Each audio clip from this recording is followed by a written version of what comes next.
Hello, hello. We are continuing with part 2 of 3.1 quadratic models and functions. So this is where we left off. We looked at how to write some quadratic trinomial as this standard form. And from that standard form, we were able to identify the vertex. We were able to solve for the intercepts, and we were able to graph it. And from the graph, we obtained the domain and range. Okay, so now we're going to be talking about maximum and minimum values.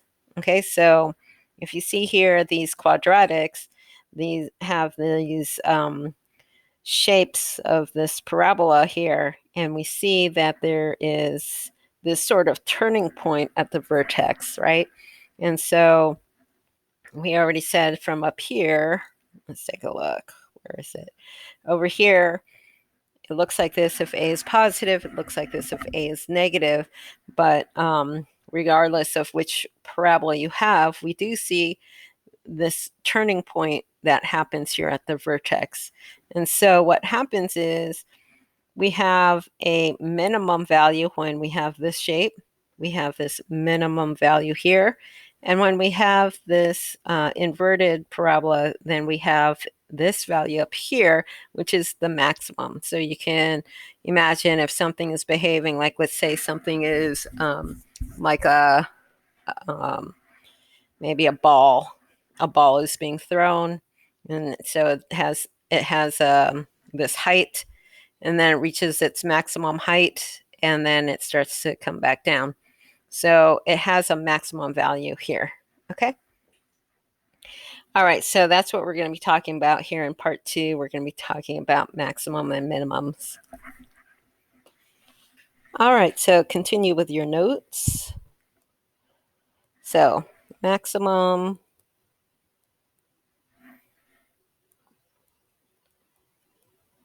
minimum values.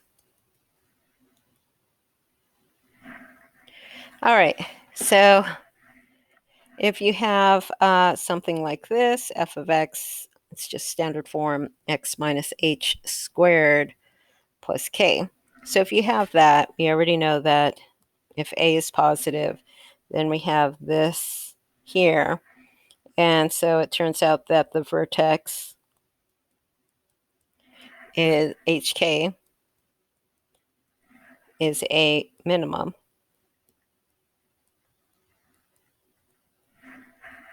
Okay, and so the k value would be the minimum value.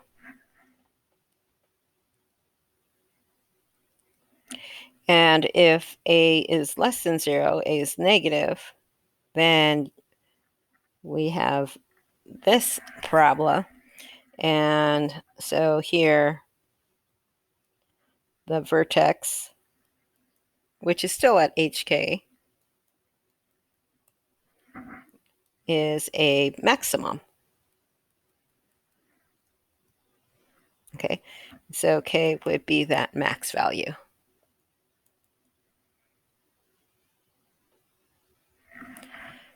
Okay, so let's take a look at this function.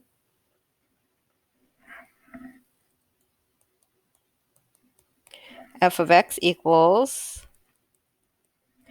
5x squared minus 30x plus 49. And let's do these 3 things. Express f in standard form. We'll do that using completing the square. Express f in standard form. And then once we have it in standard form, we're going to go ahead and sketch a graph of f. In that last example that we did in that last video, we sketched it using the vertex and the 2x intercepts and the y-intercept. We could do it in fewer moves than that. Okay, so sketch a graph of f. And part C, find the minimum value.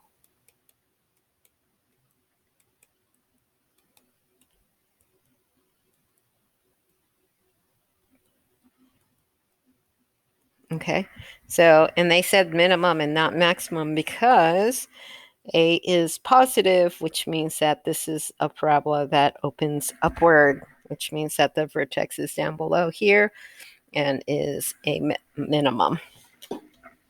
Okay, so let's go ahead and do part A.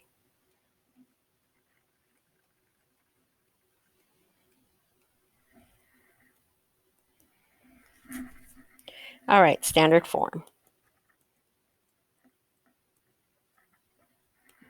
You know what? Why don't you try writing in standard form just to see if you remember how to do that, and then come back and check your answer with mine. Okay? All right, f of x equals 5x squared minus 30x plus 49. Factor out that 5, x squared minus 6x plus something plus 49 minus something. So the something that I'm going to choose will be half of 6. So that's going to be 3 and then squared. But it's not 9 that I put here. It's going to be 9 times 5. And that's kind of nice. Makes this number smaller. Okay, so then this automatically factors into x minus 3. X minus 3. And then here we get plus 4. Okay, was that it for a standard form? Yes. Okay, so you should have gotten this for standard form. Now it says sketch a graph. It doesn't say to find any particular points. But here, let me tell you what you do need whenever you need to graph. So that last problem we probably did too much. Okay, so bare minimum for the graph of a parabola,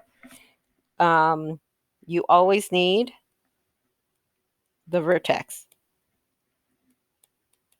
Okay, this is the bare minimum. You need the vertex, and you need one other point, and that's it. So we did more work in that last one. Okay, so this is what we need. All right, so the vertex we see up here is at 3, 4. All right, so other point, you can pick whatever you want. I like to pick small values. If I choose, I can't choose 3 because that's already taken here with the vertex, and I need another point. Okay, so I'm not going to choose 3 because I can't. I'll choose 4. That way I get 1 in here. Okay. All right, so if I choose 4 for x and plug it in here, I get 4 minus 3. What's 4 minus 3? That's 1. And then 1 squared. 1 squared is 1. And then times 5 is 5. Plus 4 is 9. Did you see how I got the 9? Okay, here, I'll do the work down here. So I chose 4, right? So then I'm going to find the y value that goes with this 4. So I'm going to plug in 4 for x. So 5 times 4 minus 3 squared plus 4. 5. 4 minus 3 is 1. 1 squared is 1. 5 times 1 is 5. Plus 4 is 9. That's how I got the 9. Okay. All right. Do you have to use 4? No, you can use whatever number you want. Just remember you're going to be graphing this, so you don't really want big numbers. Okay. All right, so now I'm going to graph this using only these 2 points. All right, so 1, 2, 3, 1, 2, 3, 4. There's my vertex. Again, I like to do this axis of symmetry. And you're about to see why I like doing this. Okay, so I get a point at 4, 9. 1, 2, 3, 4, 5, 6, 7, 8, 9. 9 is just below. Okay, so I only have these 2 points, the vertex 3, 4, and this other point 4, 9. And I said, this is the bare minimum. This is all you need, vertex and a point, to graph a parabola. Okay, and the reason why is because here I have this axis of symmetry. So whatever we have on this side, we also will have on this side. Okay, so here you should be able to start seeing half of the parabola, right?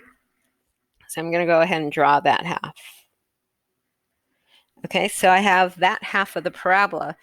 And now here is my axis. So my axis of symmetry. So if I have a point here that's 1 unit away from the axis, then I'm going to have a point that's also over here, 1 unit away from the axis by symmetry.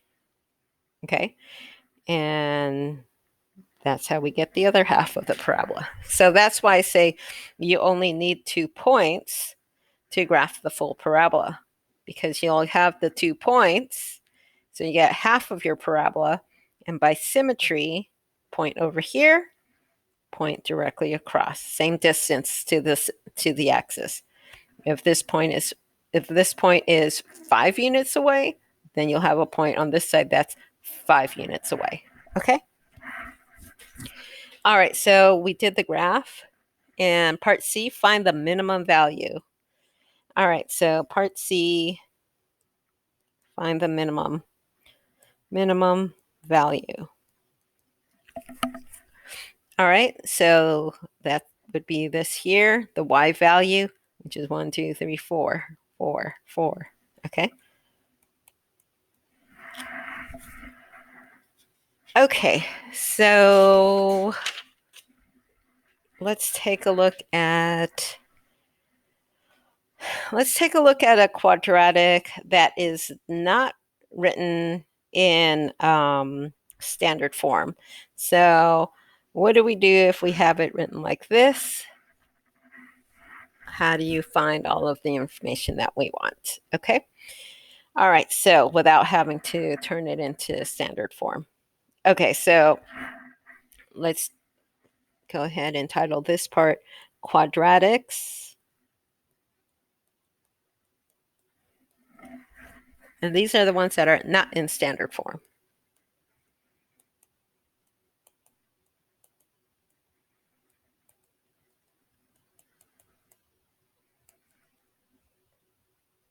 Okay, so that means you have it written as a trinomial, possibly.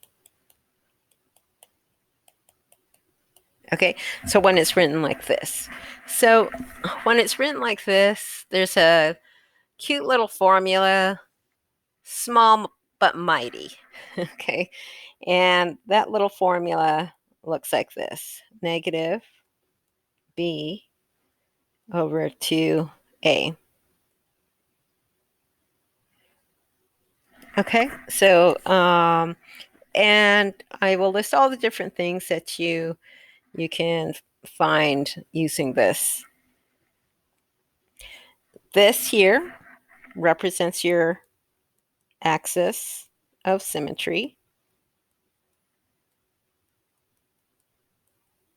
which is that vertical line that I like. Okay. This here also represents your x value of the vertex.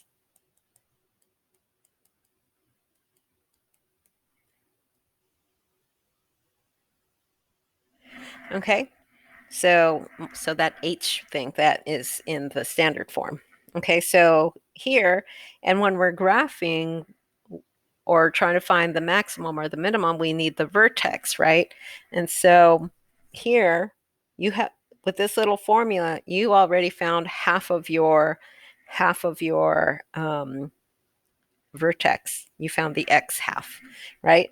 And if you have the x half, then you can find the y half, right?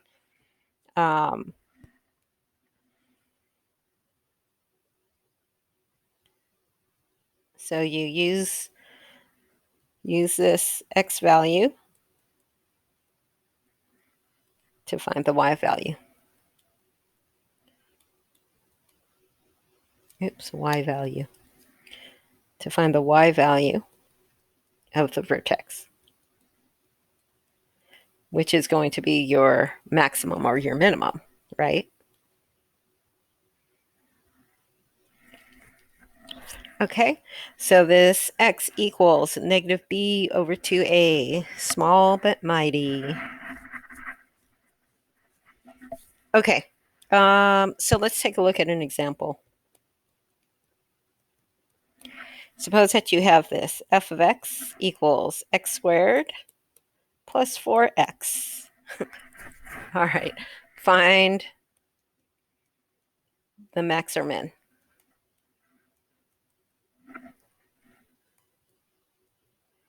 Okay, well, a, the leading coefficient here, a is positive, so it's going to open upward. A is positive, therefore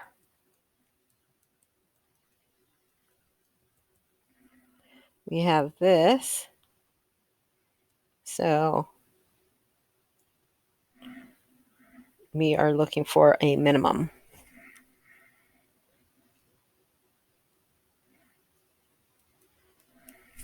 Okay. So whenever you have to find the max or min, that means you're looking for the vertex. Okay. If it's written in this form over here, when it's written like this form, very easy to find the vertex. Okay. When it's written in this form, right? If it's not written in this form, it's written like this, you could do completing the square and do all of that. Or you could just use this small but mighty little formula here. Okay, so I'm gonna use this formula here to find the vertex. Okay, so x equals negative b over 2a. All right, so let me go here for a second. All right, so a is 1, b is 4, and it turns out c is 0. Okay, because you could easily put a 0 there, and now you have the full trinomial. Okay, so c is 0. And that's fine because we don't need it in this formula. All right, so negative b is 4 over 2 times a is 1. So we get negative 4 over 2. Negative 4 divided by 2 is negative 2. Okay, so we need to find the vertex. We found the x part, so now let's go and we take this x value and plug it into the quadratic to find the y value. So the y value, we plug in negative 2, and we work this out. Negative 2 squared is 4, minus 8, and we get negative 4. Okay, so our vertex is at negative 2, 4, negative 2, negative 4, but it's not asking. It's not asking to find the vertex. It says find the max or min. Okay, so this here we said it's a minimum, and remember it's just the y value. So the minimum equals negative 4. I'll say minimum value equals negative 4. Okay, so when they ask you to find the max or min, you have to find the y value of the vertex. Okay. All right. Why don't you try this one? Try this one, and we'll call it a day. All right. So f of x equals negative 2x squared plus 4x minus 5. Find the max or min. And you have to tell me which one it is. Is it a max or is it a min? The way I did it here. Okay. All right, go ahead and hit the pause button and give this a try. Okay, so we know that here a is less than 0, so it's going to go like this. And so this is going to be a max. Okay. All right, so we still need to find the vertex. So we're going to use that small but mighty little formula. This one. So b, let me go up here. So a is negative 2, b is 4, c is negative 5. All right, so b is 4. 2 times a is negative 2. So we get negative 4 over negative 4. So we get 1. Okay, so now I have to find the y value. So I'm going to take this x value 1 and substitute it in here. So y equals negative 2 times 1 squared plus 4 times 1 minus 5.